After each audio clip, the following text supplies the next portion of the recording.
Opportunist thieves will often take a moment to seize our property, hoping to make a few pounds from a quick sale. But organised crime gangs look for higher rewards. Their typical targets include building sites. In the construction industry, around £70 million worth of heavy plant machinery is stolen each year. Vehicles like this telescopic handler cost between £10,000 and more than £100,000 apiece. Often left on site and unattended, they are frequently targeted. Tracking companies are doing their utmost to combat this kind of heavy-duty hijacking. Specifically for a telehandler, these are really quite high-value machines and they tend to be stolen by serious organised criminal gangs. And those kind of people will steal them literally to transport and to sell. If you wanted to take £100,000 in cash or drugs across borders and into another country, you've got a serious challenge on your hands and the penalties for doing so would be huge. If, however, you want to do that and you steal the machine locally, you're effectively taking £100,000 over to the end destination where you will readily be able to turn it back into cash. A brazen example of this occurred in the West Yorkshire town of Castleford in 2011. Peter's tracking company swung into action following a phone call from one of his clients. He rang us up and was actually just asking about some of the units on his tracking software. He incidentally mentioned to me that he'd had a theft that day. Obviously, we were hoping it had a tracking system on there. He said it didn't. While we were checking the locations of machines on his list and getting live locations, he said, "Oh, that's weird. I mean, that's not meant to be in that location. What can that be?" And he sort of hung up the phone very promptly and rang us back 5 minutes later and went, "It's got a tracking system on it." It's from a job that we had previously. We didn't take the tracking system off. We immediately called the head of our investigations team, a chap called John Mussett. I just called him up and said, "Get in the car now. We'll give you more details en route." That's right. There's been a scary 10-ton machine on the loose in West Yorkshire for nearly 3 days, and the owners have only just noticed. Peter's colleague John quickly set off in pursuit. The telehandler was somewhere near Castleford, and John had to get there fast to pinpoint the signal and location. So we're on our way up to Castleford, travelling up the A1. The tracking circle was showing up near to a place called Fairburn Ings, which is a nature reserve, but also covering part of Castleford town centre. I found it using the rangefinder, which is a directional signal that the unit gives out. So basically follow the loudest noise and eventually it will take you to the machine. So on this occasion it took us to a triangular piece of wasteland at the side of the railway line where I could see the roof of the telehandler hidden amongst the trees. The vehicle had been hidden from view, a standard tactic used by organised criminals. Because the machine had been missing for several days at this point, it had obviously been left there to cool off.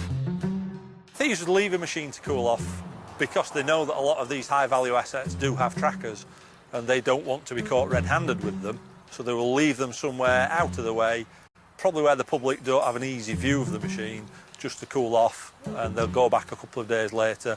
If the machine is still there, they will assume there is no tracker fitted and move it. Tracking the machine was relatively easy. However, retrieving the telehandler turned out to be anything but.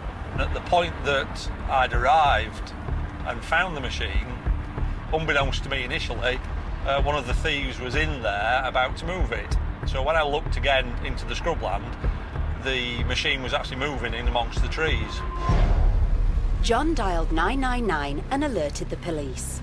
I was really pumped up at that point because I knew that we were going to end up with some kind of a pursuit. We've had a few pursuits over the time. Whenever that happens, two things cross through our mind. A, it's an unusual situation and it's I'll be honest, it's a bit exciting when these things happen, but also with a responsibility for our investigators on the ground, we're obviously a little bit concerned.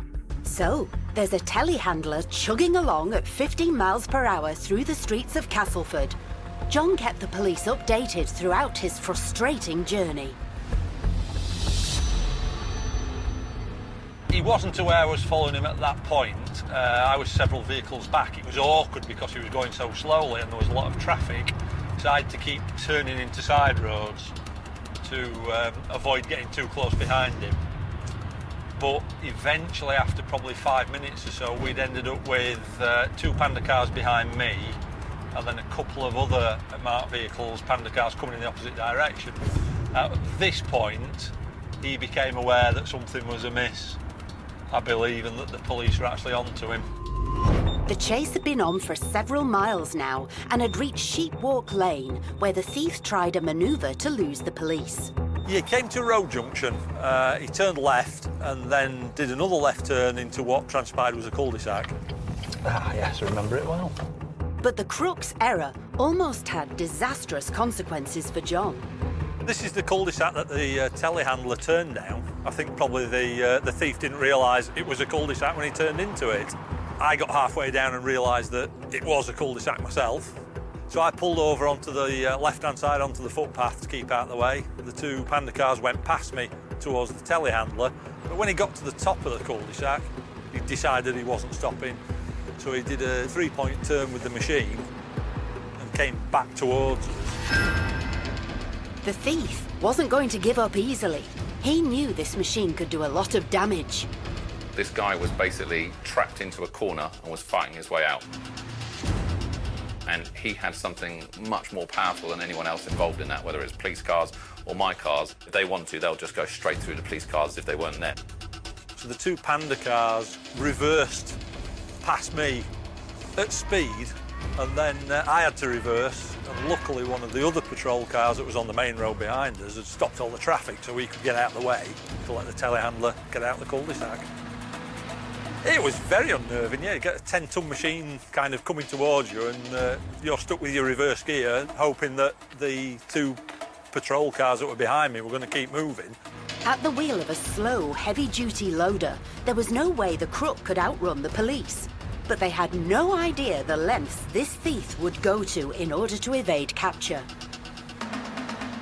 Yeah, he travelled a few hundred yards out of the houses and then did a right turn and crashed straight through this hawthorn hedge. To watch that, it was impressive. He didn't slow down at all, and obviously the weight of that machine, about 10 tonnes, just took him straight through the hedge, and off he went straight through the crop. He was pretty intent on not stopping and surrendering to the police, even though there were by that time at least 6 marked police vehicles near to him. The telehandler thief clearly worked on the principle that it was his way or the highway. But an imminent collision with the M62 motorway brought his dreams of a smart getaway to a standstill. The officers came into the field. At this point, the thief had stopped in the middle of the field, but wouldn't get out of the telehandler, so they ended up tasering him in the cab. He fell out of the cab. He got up, ran at the police officers, so they had to taser him a second time, and that subdued him and he was handcuffed and arrested. Without the tracking system, we would never have seen this again unless it was a pure coincidental find. We just wouldn't even know where to look. It was a cracking result. It was a good track. It was an interesting pursuit with the police, and it was a good result at the end. Customer got his machine back with minimal damage, and also we got the offender arrested. No doubt the residents of Castleford were extremely relieved to have this fearsome 10-ton vehicle off their streets.